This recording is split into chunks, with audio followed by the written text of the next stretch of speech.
I have a slice of pizza on my leg that says like, want a pizza me. And I have a cactus on my leg that says, don't touch me. And like, I have some mushrooms on my leg and a weed nug on my leg. And like, I have I have Spyro and Aku. Like, they don't have to be serious, but like Crash Bandicoot is serious to me if you think about it. Like, so like, no, like those are meaningful tattoos to me. Like Spyro, like some people don't even know who Spyro is. Like, you know, so like those are meaningful to me, but they're not that serious. They're not like, you know, the time clock with the rose and the wolves and the trees. Like, no. My name is Kyla. I'm 29 years old. I'm a tattoo model from Chicago, well, outside of Chicago. If you're from Chicago, don't fight me. But I was raised in a Mormon Mexican family. My dad is also a Marine, so I was raised in a super, super strict family. Mormon strict is really strict, but Mexican strict is also really strict, just in a different way. You know, when you have that little, like the Mexican side, like the little seasoning to it, you know, like you can get away with some shit here and there. Like here and there, like you can slide some things in there. So like, Mom got a tattoo, it was okay. And like, granted, let me also just say that like, they didn't go to church all the time. Okay, we went to church all the time. We were raised in this strict family and stuff. So like, I mean, they did whatever they want. They just wanted us to grow up and be normal, right? Normal. I don't blame that for why I look like this. So like, don't be like, oh, I know, that's why you look like that. I never planned any of this. I wasn't like, I can't wait to be 18 and get a bunch of tattoos. Actually, what made me like be so fascinated about it was my friend Danielle, my best friend. She had like snuck around and gotten like a couple tattoos here and there.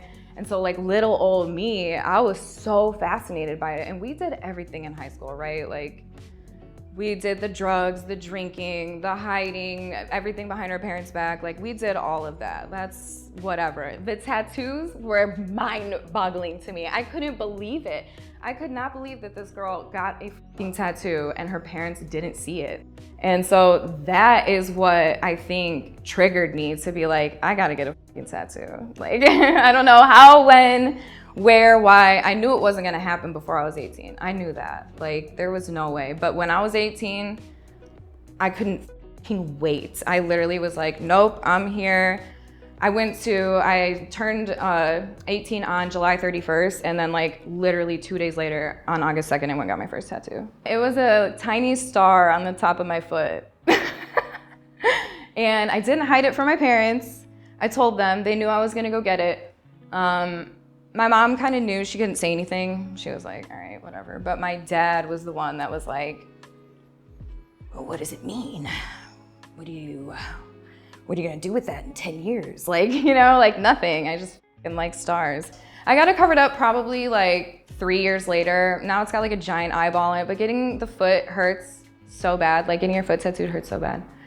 I don't even care. Like it's not even worth it to me to like keep going over it and try to like whatever, but it hurt. Then 2 weeks later, I went and got this one, this little never failure, always a lesson, because I saw Rihanna have it. So, okay. That's another thing too, is that I was very naive when I first started getting tattooed. I would just grab them off of Pinterest. So like, if you see a tattoo on me that like you did or you have, I'm sorry. Cause like I had no idea that, you know what I mean? I didn't know. I just was like, this is cute, slap it on me, just like everybody else.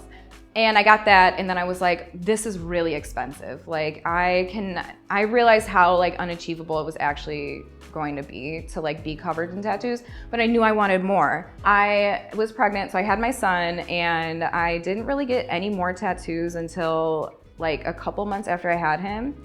I got another one on my ankle that like was his birthday, and I ended up dating the guy that did that tattoo, and I had a baby with him. And he did a lot of my tattoos. Towards the last year or so of that relationship, I had picked up taking over Inked Magazine's Snapchat account. And I was getting tattooed by him for that account like once or twice a week. So then it was peace, peace, Peace, like everywhere, like little there. I started more on my legs, covering up my legs more and more and more.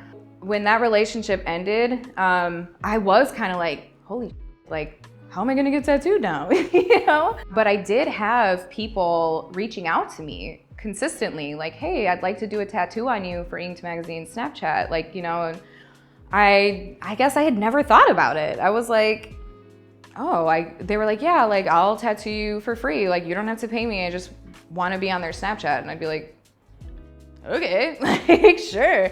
And so that's how I met Bijou, and she and I started doing a lot of Inked Magazine Snapchat. Then I started getting more heavily tattooed. And it was like happening so fast, you know? And then everybody started reaching out to me. Like, I want to tattoo you for Snapchat. I want to tattoo you for Snapchat. Like, I know it's super ideal for everybody, right? Everyone's like, wow, she's so lucky. She got all these free tattoos. Look at her. And she probably had sex with all of them and this and this and that and whatever. And it's not that at all. Some of these people are really, truly, genuinely my friends, and really wanted that opportunity that they may not have ever gotten without me. How many people ask me, who does your tattoos?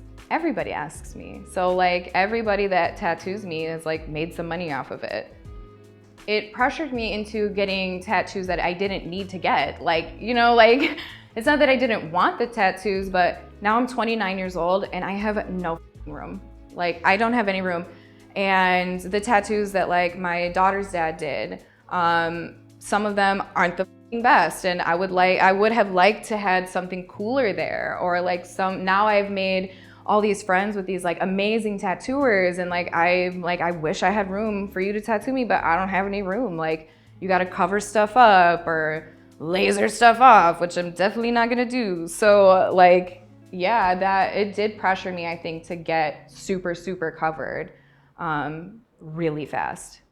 So I started with this center neck piece, and I just thought it was like so cool that I was like, okay, like let's do the other sides of the neck. So I got the rose and another neck rose. And then I had this already, this like little piece, but I was like, I want to fill this in. So yeah, he printed out this like big ass pattern and like slapped it on. It took 7.5 hours of dot work. It was definitely a decision between the hands, throat, and face of like, you have to decide, like either you're in or you're out. Like, you're either gonna do this or you're not gonna do this. It wasn't even a question. There wasn't like a thought in my head that was like, maybe I'll never be able to get a job, or maybe I'll never be. No, I was like, blast this. I got my first face tattoo in 2017. Bijou did it. That was important to me because she is so beautiful. She's got a face tattoo too. So like with her, I was like, okay, you can still be pretty and have face tattoos. Like, you know, you're not, it doesn't have to be the stereotypical, like, she's got her face tattooed, she's garbage, she's trash, or whatever, you know, like you can still be so pretty and have your face completely blasted. And so Bijou was like the one that inspired me to get my face tattooed and just say like, okay, like who cares? Because it was her personality. Like, she's so sweet, she's so nice, she's so kind. Like, there's that stigma on tattooed people that we're mean and bitchy and bitter or whatever. And some of them are. Like, sorry, some of you guys are mean. She's not, and neither am I. And so when I saw that, I was like, okay, I can do it too. Like, so yeah, so that's what, it was just that decision of like, you're in this or you're not in this. And I was in it. Like, she's doing the damn thing, girl, if you're watching. Like, she's doing it. It's like, she has her business, she has her man, she has her things together. Like, she's got a good head on her shoulders, but she's also been through a lot of, like, you don't look like this and you haven't been through anything. Like, I'm just gonna say that because that is a stereotype. I don't want to like fill into it, but it's true. You don't look this covered and you've never been through. The next one I got was the Ruthless up here. That was the one that like changed everything. People were like starting to definitely look at me like trash. To me, I was like, no, I'm fucking ruthless, okay? Like, you know, can you read? That one was like what made people start looking at me, I guess, like a badass. Like, they were like, okay, she's like tougher than I thought she was. Like, she's not just this like girly, whatever, blah, blah, blah, blah, blah. Even if I didn't have the chest tattoo, but I still had the face tattoos, I wouldn't look as heavily covered. I don't have regrets. I would never say, I wish I didn't get that. I have tattoos that I wish I would have waited until I knew more about them or had known better tattooers and things like that, had more education to get them. So I don't necessarily regret them. I think there's one tattoo that I can say I regret letting him go over it because it already looked bad. And then he was like, I can fix it, don't worry. And I should have just left it alone the first time because now I'm gonna have to get it covered up and it's just gonna hurt so bad. But I don't have any that I can say that like, oh, I wish I didn't get that. I don't have any. The only thing I would change about the way I did things and everything like that is I wish I just would have educated myself more. Like on tattoos, like I said, I have a lot of plagiarized tattoos. I grabbed them off of Pinterest. Like I think this is like a Jimmy Litwalk tattoo, but like he didn't do that. But like I just wish I would have like educated myself more so that I could have had nicer tattoos that I don't have to cover up now. I'm not worried about the ones that aren't so nice now because I know I can get them covered up. Like I know someone will fix them somewhere, like, you know, whatever. I'm not worried about that. But like, could I have avoided it? Yeah. So that's the only thing I would do different.